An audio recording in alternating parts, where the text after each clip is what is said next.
और प्रदेश में इस साल मानसून ने ऐसी बेरुखी दिखाई जो पिछले एक दशक से कभी देखने को नहीं मिली थी। 3 जून को मानसून ने केरल के साथ शानदार दस्तक दी। देखते देखते 19 जून तक देश के करीब 80% से ज्यादा हिस्से में ये मानसून छा गया। इस दौरान देश के कई राज्यों में बारिश आफत बनकर भी बरसी। कई राज्यों में झमाझम बारिश ने लोगों को राहत भी दी, लेकिन राजस्थान में जैसे ही मानसून दाखिल हुआ उसने ऐसी बेरुखी दिखाई कि बीते 14 दिनों से मानसून आगे बढ़ने का नाम ही नहीं ले रहा है। लोग गर्मी और उमस से परेशान हैं।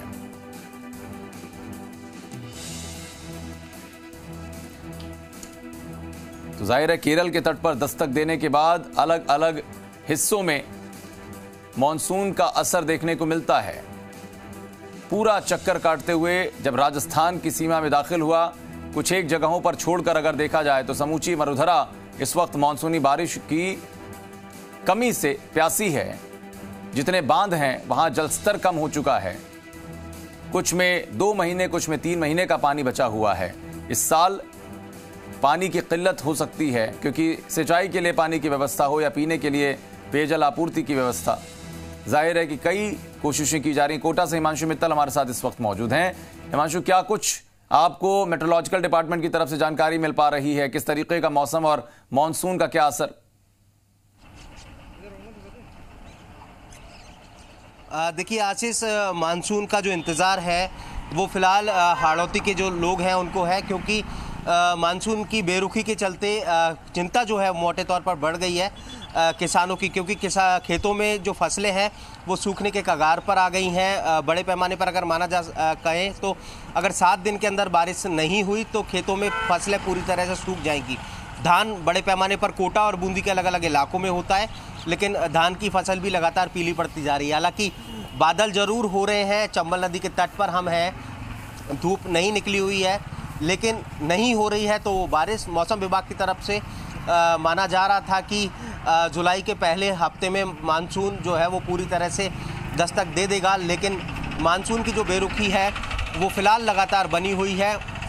न्यूनतम पारे में, अधिकतम पारे में ज़रूर कह सकते हैं कि जो गिरावट है वो दर्ज की गई है। 4 से 5 डिग्री की मौसम में जो नमी है वो महसूस की जा रही है। लेकिन बारिश की अगर बात की जाए तो बारिश कोटा, बूंदी, बारां, झालावाड़ यानी पूरे कोटा संभाग में फिलहाल नहीं हो रही है। कोटा की ही बात करें तो मानसून की सिर्फ एक बारिश अब तक कोटा ने देखी है और इंतज़ार है मानसून की बारिश का।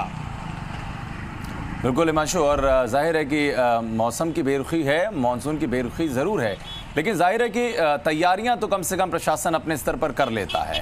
नालों की सफाई हो, क्या कुछ पेयजल की व्यवस्था होगी, कोटा की जो पेयजल सप्लाई का सिस्टम है वो कैसा रहेगा, भूजल स्तर का क्या हाल है, किस तरीके से जो बांध हैं जहां से कोटा में सप्लाई होता है पानी वो किस हाल में है, तमाम तरीके की तैयारियां होंगी। देखिए, मानसून से पहले तमाम तरह की जो तैयारियां हैं वो पूरी की जाती हैं, निश्चित तौर पर मुकम्मल की जाती हैं। इस बार एक खास तस्वीर कोटा में देखने को मिली, चाहे कोटा उत्तर नगर निगम की बात हो या कोटा दक्षिण नगर निगम की बात हो। मेयर बीते लंबे समय से एक दिक्कत ये आती कि जैसे ही ज़्यादा बारिश होती है उसके बाद में दिक्कत ये आन पड़ती है कि अलग अलग जो नाले हैं उनके अंदर पानी जाम हो जाता है और जाम होने के बाद में वो पानी सड़कों पर आ बढ़ता है और इलाकों में बाढ़ जैसे हालात बन जाते हैं। कोटा के तमाम जो पौष इलाके, चाहे दादाबाड़ी की बात हो, महावीर नगर इलाके की बात हो, तलवंडी इलाके की बात हो, जवाहर नगर की बात हो, स्टेशन इलाके की बात हो, यहाँ पर पानी भरने की जो समस्या है वो आती थी। लेकिन इस बार नगर निगम के जो मेयर हैं उन्होंने खुद ने मोर्चा संभाला। हर नाले की जो सफाई है उसे पूरी तरह से करवाया गया। वो खुद मौके पर जाकर के खड़े रहे, पूरी तरह से क्लीनिंग उन नालों की करवाई गई ताकि पानी जो है वो नहीं रुके और जो बाढ़ जैसे हालात शहर के अलग अलग हिस्सों में बनते हैं वो नहीं बने। इसी के साथ में दूसरी तरफ बात ये कि कोटा की अगर बात करें तो कोटा में बड़े पैमाने पर डेवलपमेंट के प्रोजेक्ट चल रहे हैं। करीब 2 दर्जन प्रोजेक्ट चल रहे हैं और ऐसे में जो अलग अलग इलाकों में सड़कें खुदी पड़ी हुई हैं, प्रोजेक्ट्स तेज़ी से चल रहे हैं और उन सबके बीच में अभी फ़िलहाल कोटा में यूडीएच मंत्री शांति धारीवाल कोटा के दौरे पर हैं।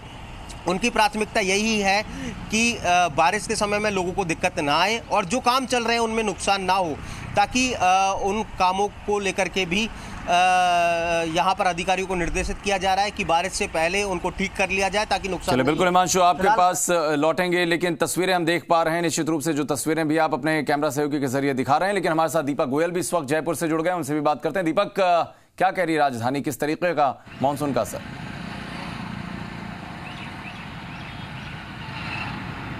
देखिए, राजधानी में भले ही प्रदेश के अंदर 29 जून को कह सकते हैं कि मानसून की एंट्री हो चुकी है, लेकिन राजधानी में कह सकते हैं कि तय समय से, यानी कि पिछले साल जो संशोधित कैलेंडर जारी हुआ था उससे 7 दिन देरी से ये मानसून अभी तक नहीं आया। यानी कि 29 जून की यह बताया जा रहा है कि एंट्री कर जाएगा राजधानी संशोधित कैलेंडर के अनुसार, लेकिन आज 4 जुलाई हो चुकी है, लेकिन मानसून की एंट्री नहीं हो चल रही। पाक से चली हवाओं ने इस मानसून को जहाँ था वहीं ठहरा दिया है। देखिए, लोग गर्मी से तरबतर हैं, परेशान हैं, और इस गर्मी ने लोगों के पसीने छुड़ा कर रख दिए हैं। एसी कूलर तो फैल हैं ही, हर कोई जो सड़कों पर ड्यूटी कर रहा है वो कहीं ना कहीं छांव तलाशता हुआ ढूंढ कर रहा है, क्योंकि आज देखिए वीकेंड कर्फ्यू है, तो जयपुर शहर की सड़कों पर ट्रैफिक कम है और लोग बेवजह अब घरों से बाहर भी नहीं निकल रहे हैं, क्योंकि वीकेंड कर्फ्यू।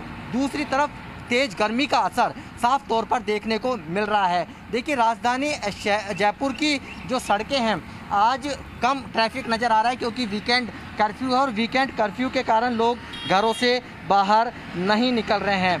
देखिए, प्रदेश में यूँ तो 18 जून को मानसून है वो एंट्री कर गया था।